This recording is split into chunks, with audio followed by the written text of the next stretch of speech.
Hello everyone, this is Wrestling Watcher, a YouTube channel that's about watching professional wrestling. So a recent interview by Bret Hart, and his interviews are always interesting because he calls it like he sees it. He tells it how he feels, holds nothing back. He accused Gunther, and he said that he said this to his face before, of being a quote-unquote lazy shit wrestler. And he specifically brought up the chops. And he said that it's an interesting visual and that the chops really hurt. But Bret said, in no uncertain terms, that it was lazy shit wrestling because professional wrestling isn't supposed to hurt.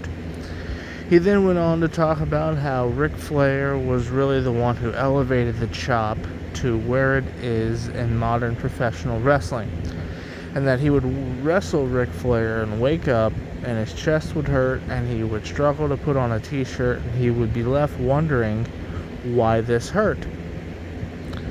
And if you know anything about Bret Hart and Ric Flair, they've had issues in the past over this same exact issue, the chops. Bret Hart never wanted to take chops from Ric Flair, and they've both admitted this. Now, I find this really interesting because Bret is one of the greatest of all time, especially in ring, right? Maybe not recognized as one of the great draws of all time. Most people don't put him in there with Cena, Hogan, Rock, Austin as a draw, but they do put him in there as, great in-ring worker. When you hear great in-ring workers, you'll hear Bret's name mentioned for plenty of great reasons. You have Bret and Shawn, Kurt Hennig, i.e. Mr. Perfect. You got Eddie Guerrero. You got so many others. Put Owen Hart in there. A lot of guys you can put in that sort of thing. Maybe even Macho Man Randy Savage to an extent. Although that's a different conversation. He kind of fits in there with being a great draw and being a great worker. But I would put Macho Man in there, or a Ricky Steamboat, or maybe even a Ric Flair as far as the great in-ring workers, because a lot of people obviously consider Rick as the GOAT, or the second greatest behind Shawn. But I don't want to get too far off track. Bret definitely belongs in that conversation. But it's an interesting conversation when you say lazy shit wrestler because of the utilization of the chop in its current form. So, Gunther obviously has European wrestling roots. That's his background, a lot of European wrestling. And the thing is, European wrestlers are known for that. So are Japanese wrestlers. They call it strong style over there, I do believe. It's a physical form of wrestling. Japan, they utilize the chops and the forearms, and they really do make contact. Europe is the same way. Look at a guy like Fit Finlay, or William Regal, or any of those European guys, right? And you look at Japan, and guys like Antonio Inoki. You can look at both of those places and you see strong, hard-hitting styles. Japan is famous for it. You look at the American wrestlers that have gone over there. Guys like a Terry Funk, guys like Stan Hansen, guys like Vader. They were known for strong style, hard-hitting, beat-you-up style. As we're talking about Europe, obviously I mentioned Finlay, I mentioned William Regal. Look at a guy like JBL who has some roots in Europe. Look at that clothesline from hell. That's a stiff clothesline.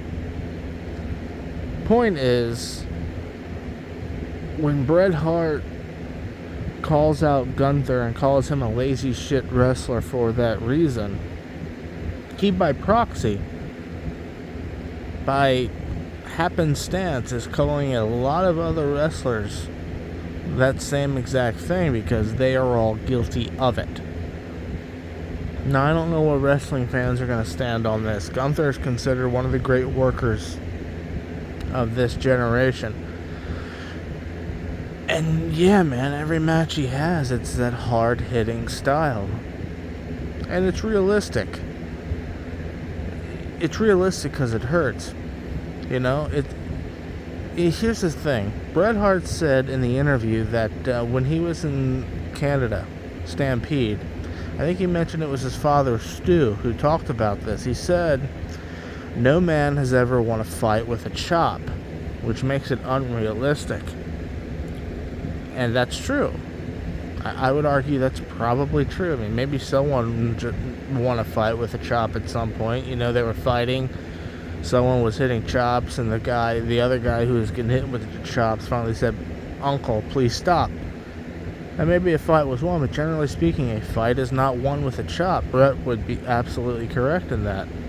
Stu would be correct in that statement, you know, as Bret put it. But my counter argument to this as a wrestling fan is, if you watch old wrestling, the closed fist was meant to be illegal.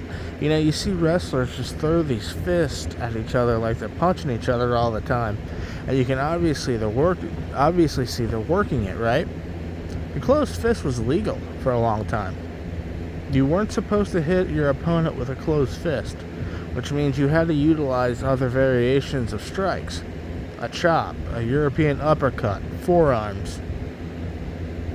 Those things. Because you couldn't use the closed fist. So if you're going with the psychology of you're in battle with somebody, you're in a fight with an opponent, and you're not allowed to close fist them, you have to utilize some other form of a strike than a chop, I think makes perfect sense. So I think you have to look at the logic of both sides. Now look, today's modern style, where people are, you know, throwing working closed fists at each other, not connecting. Does that make the chop obsolete? I don't think so, because I think Gunther has gotten it over. When Gunther throws a chop, he hits hard and it gets a reaction. He's trying to chop through the other side of the opponent's chest. Whether that's smart, whether that's dumb, or whether that's lazy, as Bret Hart puts it, lazy shit wrestling, I would leave that up to the imagination and determination of the fans. Oh, another name I forgot to mention earlier because he was on the tip of my tongue. Dave Taylor. Dave Taylor, Regal, William Regal, and, you know, Finlay. You know, that's another guy from that European hard style. But, you know, moving forward, you know, as I'm saying, and I'm going to close this one out, our chops, lazy shit wrestling, that is up to the determination of the fan base, but I recognize that there's a valid argument on both sides. I mean, if you're wrestling 300 times a year, as Bret Hart once did in the 80s and the 90s for WWE, WWF at the time, and that crazy schedule, I can't imagine wrestling a guy who every night, 300 nights a year, 250 nights a year, whatever the schedule may be, I can't imagine wrestling a guy who's going to chop your chest 15, 20 times and just leave it red.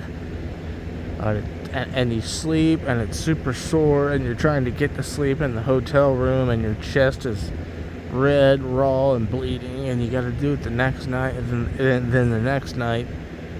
I can't imagine that. Flair seemingly loved that. Bret, not so much.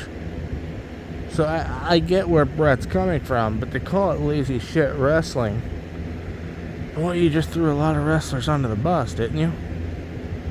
Even if you're not meaning to, you kind of did there. But again, to end this, to put a cap on it, it's up to the fans. They buy the tickets, they pay to watch. It's for the fans, so it's up to them to decide. That's all for this one, guys. Thank you.